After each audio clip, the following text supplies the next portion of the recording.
She hid her phone whenever I entered the room. One night, I unlocked it while she slept, read the texts, packed my bags, left a note on the screen. You can stop hiding now. But after 1 year, she is still trying to find me. All right, Reddit. This story still messes with my head even though it's been over a year. My buddy convinced me to post this after the latest update about my ex still hunting for me like some kind of detective. I'm 29, own a decent two-bedroom condo in a quiet neighborhood, drive a paid-off Tacoma, and generally keep my life drama-free. The Tacoma's my pride and joy. Found it through some guy on Craigslist who was military and getting deployed overseas. Thing was immaculate. Every maintenance record in a binder, changed the oil every 3,000 miles like clockwork, undercarriage rust-proofed before winter. I installed a bed liner and tonneau cover myself, upgraded the stereo, and that truck has never let me down. My hobbies are straightforward. I restore old furniture from estate sales and thrift stores, strip the old varnish, sand everything smooth, apply new stain, add quality hardware. My condo's furnished almost entirely with pieces I've restored myself. Weekends, I'm usually in my garage workshop or hiking trails around the Poconos with my dog Cooper, a 4-year-old German Shepherd I got from a rescue.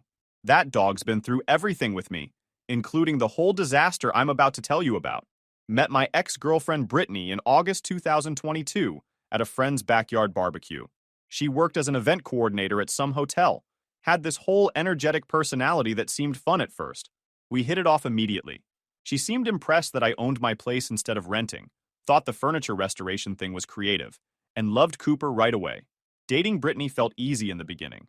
She was always planning something. Weekend trips to Philly, trying new restaurants, going to concerts. I appreciated her pushing me out of my comfort zone sometimes. Her family seemed to like me too. Her dad Ronald worked in manufacturing, traditional blue-collar guy who appreciated that I knew my way around tools. Her mom Patricia was super welcoming, always inviting me to family dinners. By December, we were pretty serious. She'd started leaving stuff at my place, talking about maybe moving in together eventually, and I was thinking this could actually be long-term. Looking back, that's probably when things started shifting. The first time I noticed the phone behavior was January 2023. We're sitting on my couch watching TV and her phone buzzes. She picks it up, angles it away from me, reads whatever message came through, then sets it face down on the coffee table. Didn't think much of it at first, but then it kept happening. Every single time her phone went off, she'd position herself so I couldn't see the screen. Started keeping it in her purse when she came over, instead of just setting it down wherever. If I walked into a room while she was on her phone, she'd immediately lock it or switch apps. I'd come back from the bathroom and catch her quickly closing something, giving me this bright smile like nothing was happening. "Everything okay?" I'd ask. "Yeah, of course, just work stuff," she'd say. Every time. February it got worse. She'd be texting during dinner, something she never used to do. I'd ask who she's talking to and get vague answers. Started noticing she'd get messages late at night too. We'd be in bed and her phone would light up at midnight. She'd grab it quick, read it, and either respond immediately or just stare at it. She password protected her phone too, which was new. Used to just have it open, swipe to unlock. Now suddenly there's a 6-digit passcode and she'd angle away whenever entering it. By March, I was getting that gut feeling you get when something's off. She was still affectionate, still coming over multiple times a week, still acting like we were solid. But the phone thing continued and actually intensified. April rolled around and Brittany started having more work events that kept her busy. Weekend weddings, evening setup sessions, Sunday debriefs. All legitimate sounding but way more frequent than before. She'd cancel plans sometimes with short notice. We were supposed to hike this trail. She bails 2 hours before because emergency work thing. We had dinner reservations for our 8-month anniversary. She pushes it back because she has to handle a venue crisis. When I'd bring up how much time her job was taking lately, she'd get defensive. "I'm building my career. I thought you'd understand that since you're so focused on your job too." Which was fair, except my job never made me cancel on her or text other people at midnight. Her social media activity changed too. She stopped tagging me in things. Stopped posting couple photos entirely. Her stories were all work events, coffee cups, generic sunset pictures, like I'd been edited out of her life online. My buddy Kevin noticed. We were grabbing lunch one day in early May and he brought it up. "Everything good with Brittany? Haven't seen you two post anything together in a while." I told him about the phone thing, the late messages, the canceled plans. He got this look on his face like he wanted to say something but was holding back. "What?" I asked. "Nothing, man, just keep your eyes open, you know?" He was right. I needed to pay closer attention because my gut was screaming that something was wrong. May 15th, 2023. That's the date everything came crashing down. It seared into my brain like a brand. Brittany came over that evening after work. We ordered pizza, watched a movie, normal Tuesday night stuff. She seemed relaxed, kept her phone mostly put away, was being affectionate. For the first time in months, things felt normal again. We went to bed around 11. She was out within minutes. She'd mentioned having a long day coordinating some corporate event. I was still awake, scrolling my own phone, when hers lit up on the nightstand. The notification preview showed on the lock screen before disappearing. Just saw the name Drew, and the first few words. Can't wait to see you tomorrow. My heart dropped into my stomach. Drew. She'd mentioned to Drew exactly once, months ago. Said he was some vendor she worked with occasionally for events. Hadn't come up since. And now he's texting her at 11:30 p.m. saying he can't wait to see her? I laid there staring at the ceiling for probably an hour. My mind was racing. This could be innocent. Could be work-related. Maybe Drew's providing services for an event tomorrow, and he's just enthusiastic about the job. Except my gut knew better. I looked over at Brittany sleeping next to me. Completely peaceful. No idea I was having an existential crisis 3 feet away. Part of me wanted to wake her up and ask her directly, but I knew she'd have some explanation ready. Same as she had for everything else lately. Around 1 a.m., I made a decision. I'm still not sure was right, but I don't regret it either. I knew her passcode. She'd entered it in front of me enough times that I'd picked it up without really trying. 082994, her birthday. She'd never changed it despite adding the password protection. Either she didn't think I'd noticed or didn't think I'd ever use it. My hands were actually shaking as I picked up her phone. This felt like a massive violation of trust and privacy. But you know what else is a violation? Having your girlfriend act shady for months while you ignore your instincts like an idiot. I went into the bathroom, closed the door, sat on the edge of the tub, and unlocked her phone. The messages with Drew were right there in her recent texts. I started scrolling up, reading from the beginning. This wasn't a vendor. This was a guy she'd met at some hotel conference in February. 3 months of messages. 3 months of her living a completely separate life I had no clue about. The early messages were flirty but semi-innocent. Compliments about her work, jokes about annoying clients, little inside references from their conference. Then it escalated. By mid-March, they were meeting up. Coffee dates she'd told me were work meetings. A lunch that was supposedly with her team. An evening she'd said she had to work late, but was actually meeting him for dinner. She told this guy she was figuring things out with her current situation. That she cared about me but felt like something was missing. That I was stable and reliable but maybe too predictable. That Drew made her feel alive again. Like she was 22 instead of 28. Like life was an adventure instead of a routine. The more recent messages were worse. Talk about getting a hotel room. References to times they'd apparently already gotten a hotel room. Messages about how she'd handle the boyfriend situation soon, but needed to figure out the logistics first. Reading that phrase, the boyfriend situation, like I was a problem to be solved rather than a person she supposedly loved, that's what did it. My chest got tight, felt like I couldn't breathe properly. There were messages from literally yesterday. Her telling him she was spending the night at my place but couldn't wait to see him Wednesday. Him sending some inappropriate message about what he wanted to do to her. Her responding with heart emojis. I sat on that bathroom floor reading everything twice, making sure I wasn't misunderstanding or taking things out of context. But there was no other context. This was crystal clear. My girlfriend of 9 months had been cheating on me for 3 of them. Emotional affair at minimum, physical affair almost certainly. And she'd been planning to end things with me on her own timeline whenever it was convenient for her. The rage I felt in that moment was unlike anything I'd experienced before. Not explosive anger, but this cold, calculated fury that settled over me like ice. I wanted to wake her up and confront her. I wanted to scream. I wanted answers and apologies, and for her to hurt the way I was hurting. But then I thought, what's the point? She'd made her choice. She'd chosen to lie and sneak around and disrespect our relationship for months. Nothing she could say would change that. No explanation would make it okay.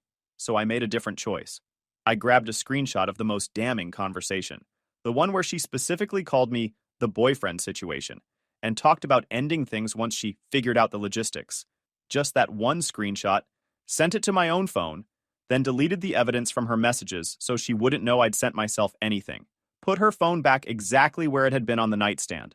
Went back to lying next to her like nothing had happened. Didn't sleep at all the rest of the night, just stared at the ceiling making plans. By 5 a.m., I'd made my decision. I got up carefully, trying not to wake her. Went to my closet and pulled out my large hiking backpack and 2 duffel bags. Started packing essentials, clothes, toiletries, important documents, my laptop, some tools I couldn't replace easily. Cooper sensed something was up. He followed me around the condo, watching me pack with those intelligent German shepherd eyes like he knew we were leaving. I packed his stuff too. Food, bowls, favorite toys, leash, vet records. Brittany kept sleeping through all of it. The woman could sleep through a tornado, which worked in my favor. I loaded everything into my truck while it was still dark outside. Made 3 trips, being quiet as possible. Grabbed my restored furniture pieces that meant the most to me. A writing desk I'd found at an estate sale, a bookshelf that had taken me 3 months to properly refinish, a side table that had belonged to my grandfather. Anything I couldn't replace or didn't want her touching. By 6:30 a.m., my truck was packed with basically everything that mattered. The condo looked weird with gaps where my furniture had been, but I didn't care. I'd deal with the rest later. Went back inside one last time. Brittany was still dead asleep in my bed. Had no idea her whole world was about to shift. Part of me felt bad for what I was about to do. Very small part. I grabbed her phone off the nightstand one final time, unlocked it, pulled up those messages with Drew, and typed out a message right there in their conversation thread. You can stop hiding now. Took me long enough to figure it out, but I finally checked. Hope the adventure was worth it. P.S. The logistics are handled. You're free. Then I opened her phone's notepad app and wrote a longer message. By the time you read this, I'll be gone. Not from the condo. You'll notice that's mostly empty now too. Gone as in you won't find me. Won't be able to explain or apologize or feed me more lies. I unlocked your phone last night while you slept. Read everything with Drew. All of it. Every message where you called me predictable. Every plan you made behind my back.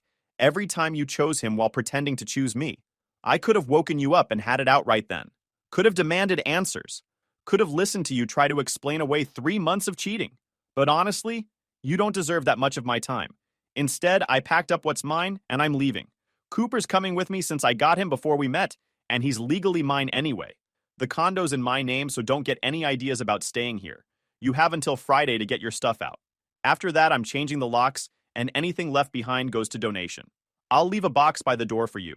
Don't try to contact me. Don't call, don't text, don't show up at my work. Don't have your friends reach out on your behalf. We're done, and I mean that in the most permanent way possible. You wanted adventure and spontaneity? Congratulations. You get to start completely over. Hope Drew's worth it.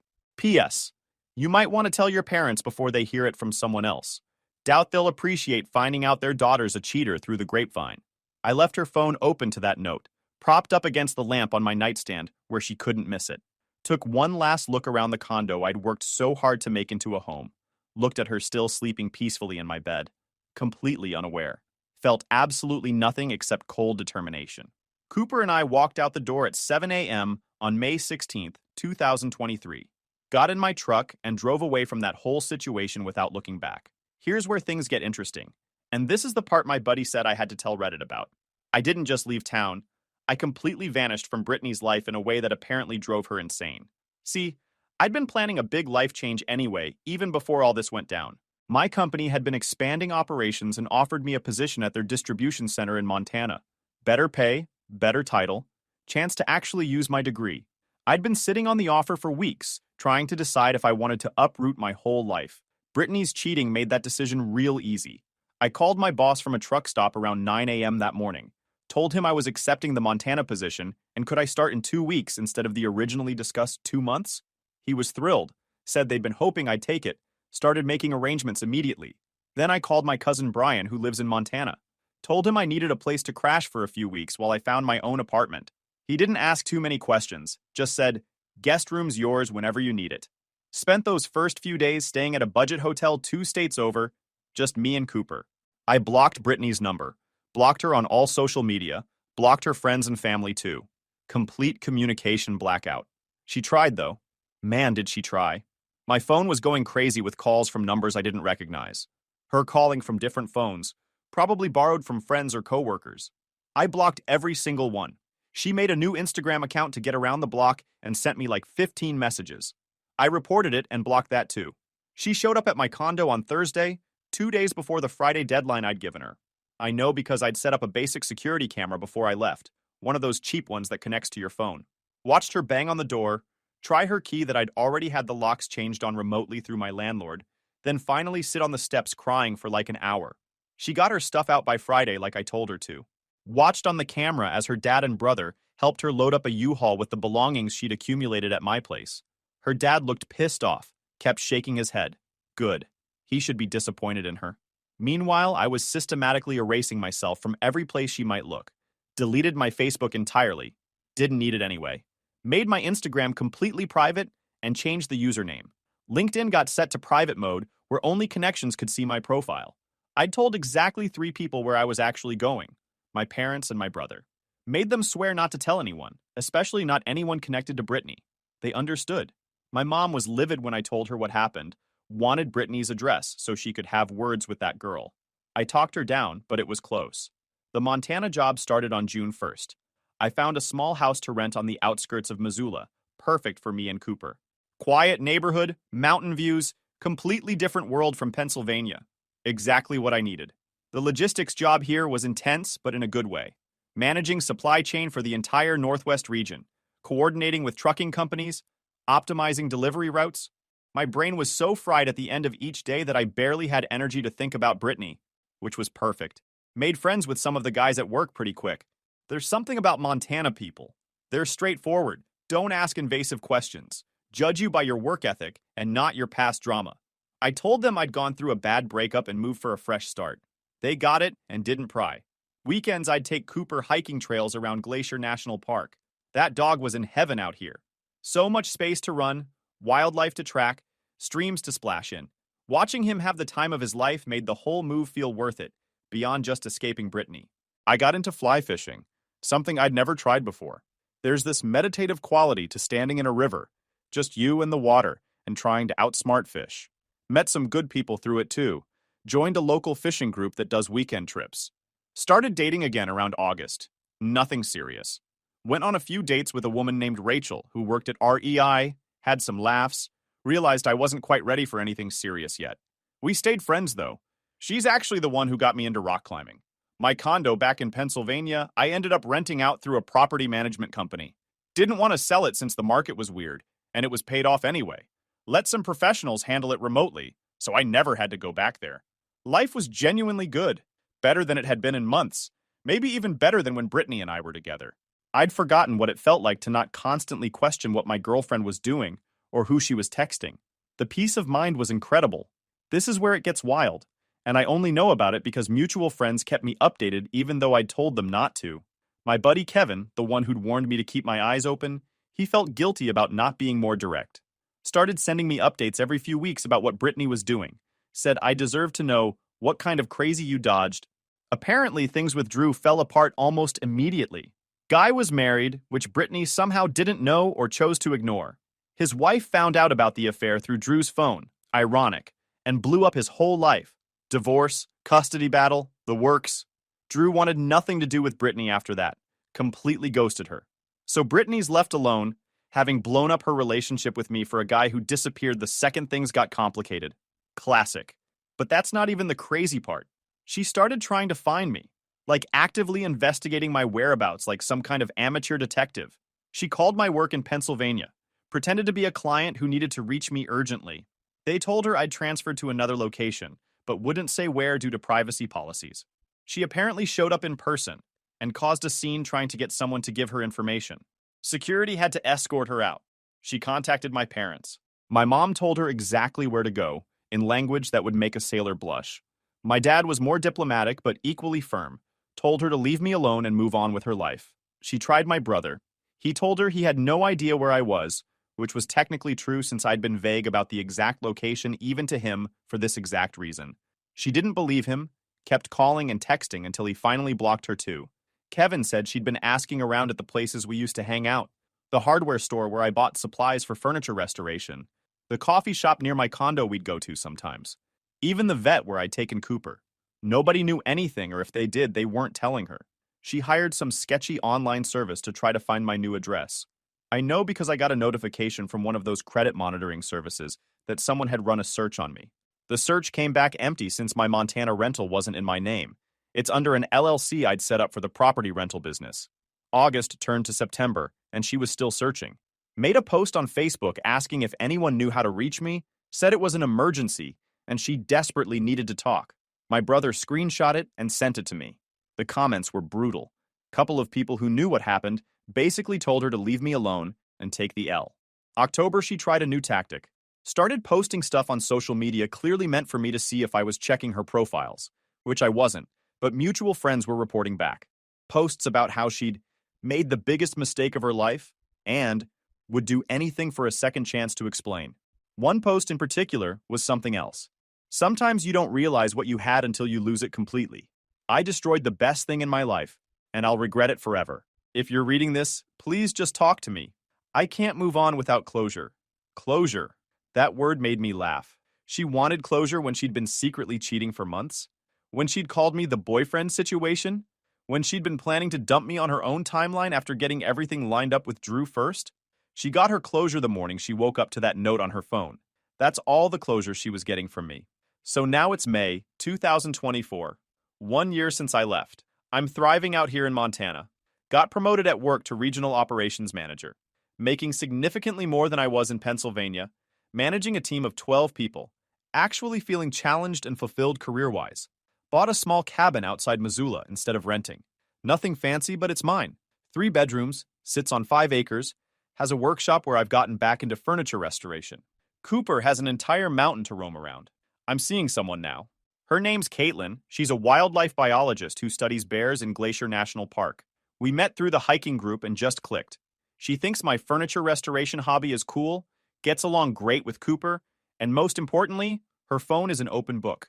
No hiding, no secrets, no shady behavior.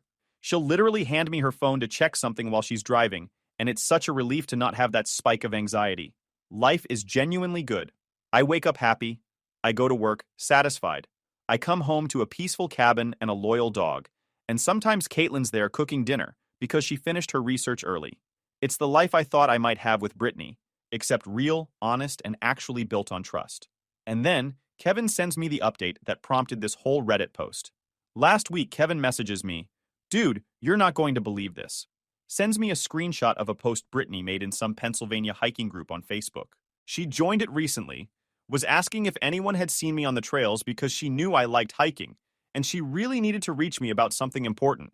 Someone in the group apparently recognized my name and told her they hadn't seen me in over a year. Figured I must have moved away. Her response? Does anyone know where he might have moved to? It's really important that I find him. A year, Reddit? An entire year, and she's still trying to track me down. Kevin also said she'd driven by my old condo a few weeks ago.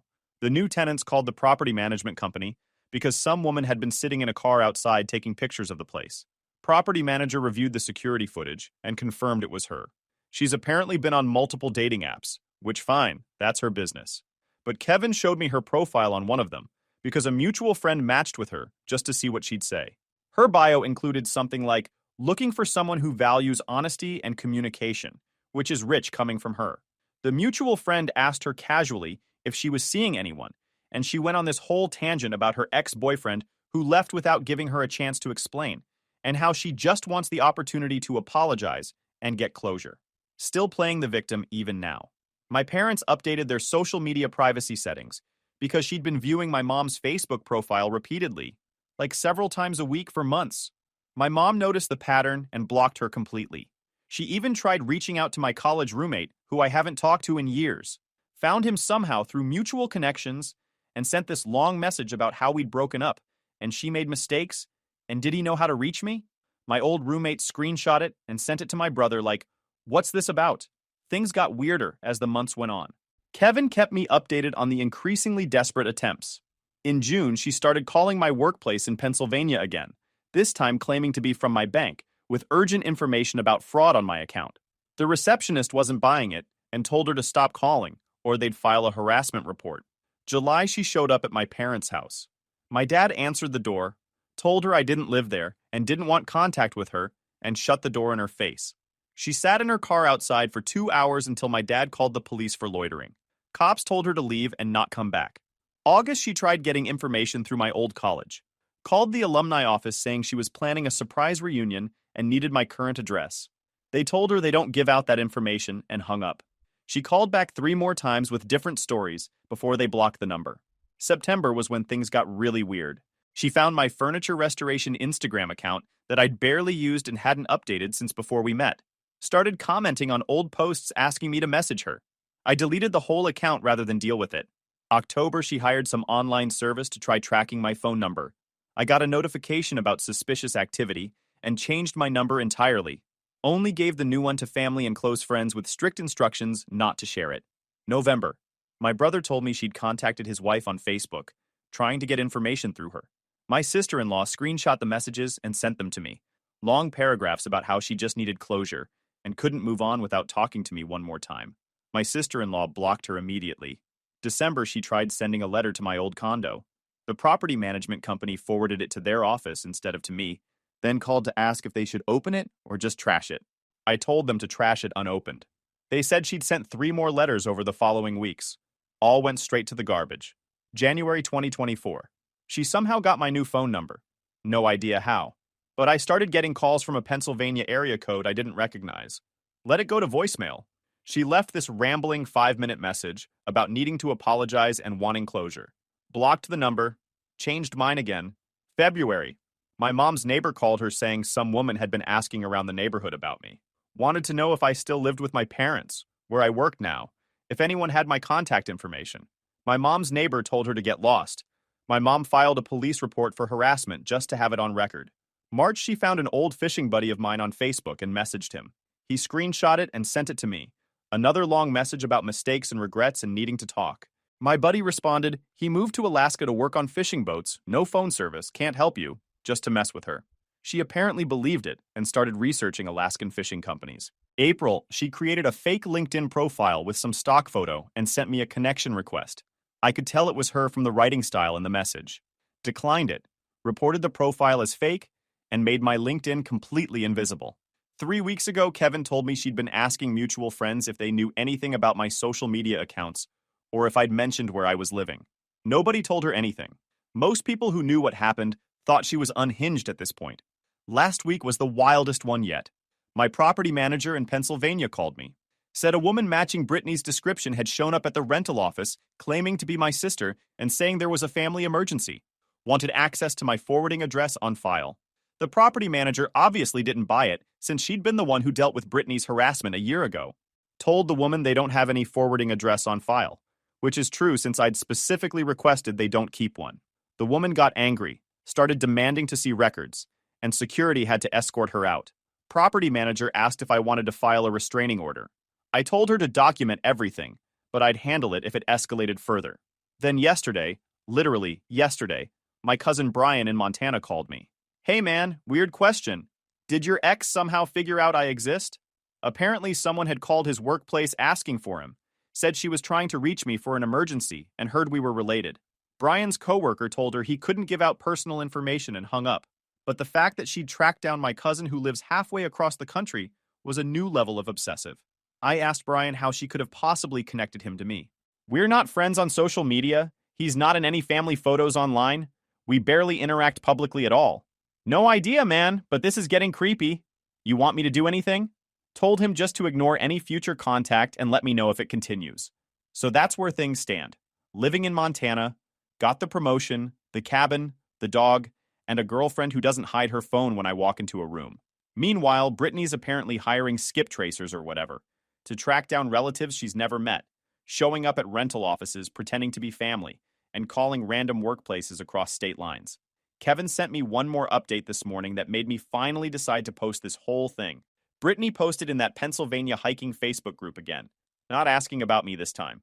Instead, she posted a long rant about toxic masculinity and men who run away instead of communicating, and how she's better off without someone who couldn't handle an adult conversation.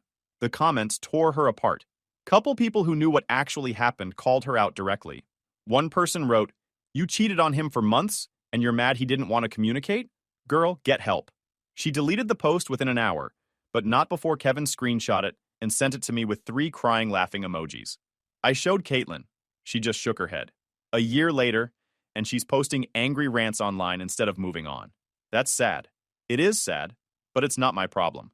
Talked to a lawyer this week just to cover my bases. Documented every incident Kevin's told me about, every attempt to contact my family, the property manager situation, the cousin thing.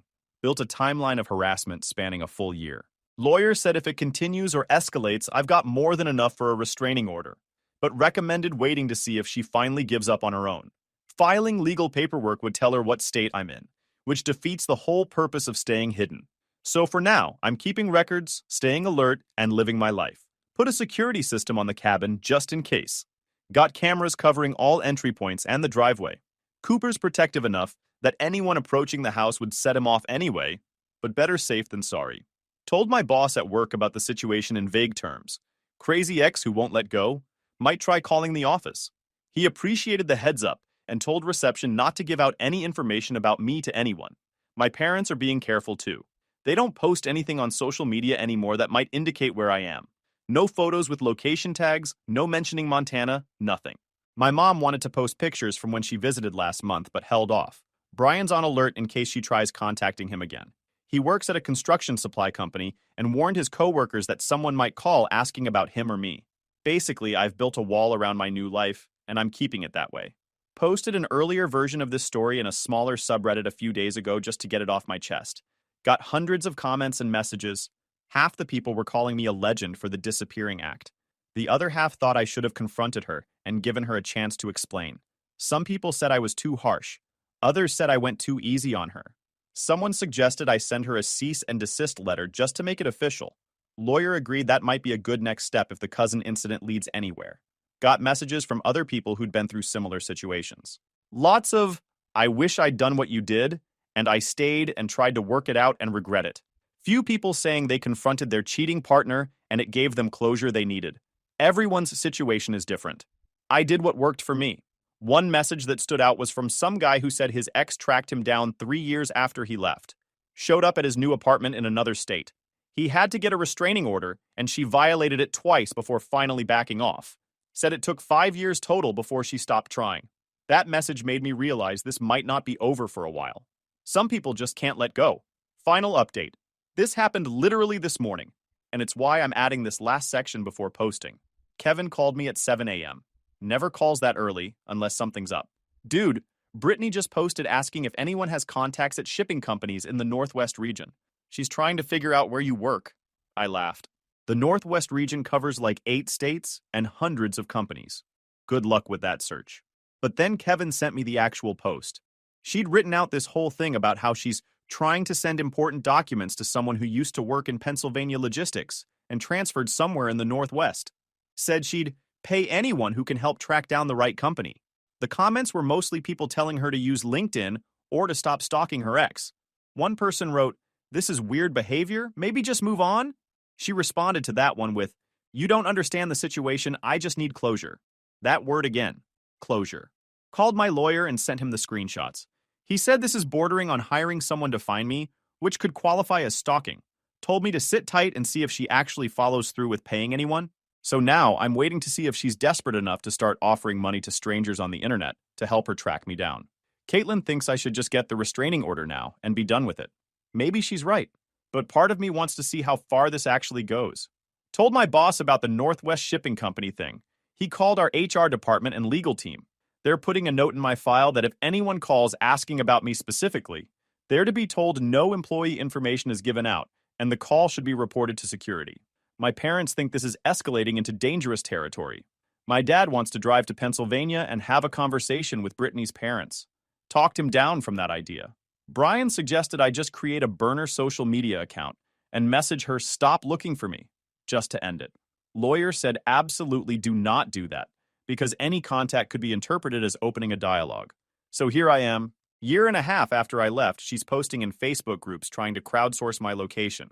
It's gone from pathetic to concerning to something I might actually need legal intervention for. Cooper just brought me his leash, which means it's time for our morning hike. Got a full day ahead, work meeting at 10, lunch with Caitlin, helping my neighbor fix his deck after. Regular life stuff, good stuff. The kind of peaceful existence I couldn't have with someone who spent 3 months lying to my face. Brittany can post in all the Facebook groups she wants. She can hire all the skip tracers and online search services she can afford. She can harass my family and create fake LinkedIn profiles and show up at random rental offices pretending to be my sister. None of it changes the fact that I'm gone and I'm staying gone. She had me for 9 months. 8 if you don't count the time she was cheating. That was her shot and she blew it. She doesn't get a do-over. She doesn't get closure. She doesn't get anything from me except complete and total silence. Kevin just sent me another message. Someone in the hiking group responded to Brittany's post saying they worked at a shipping company in Washington, and could she describe who she was looking for? She sent them a full description. My height, build, age, the fact that I have a German Shepherd, that I restore furniture as a hobby. The person responded, "This sounds like stalking, I'm not helping with this," and reported the post to the group admins. Post got deleted. Brittany got banned from the group. That's 3 Facebook groups she's been kicked out of now for the same behavior. So yeah, that's my story. Caught my girlfriend cheating, disappeared without a trace, been living my best life ever since while she loses her mind, trying to track me down like some kind of obsessed detective. Been a wild ride. But I'm good. Cooper's good. Montana's good. And Brittany's still in Pennsylvania posting in Facebook groups and getting banned. End of story.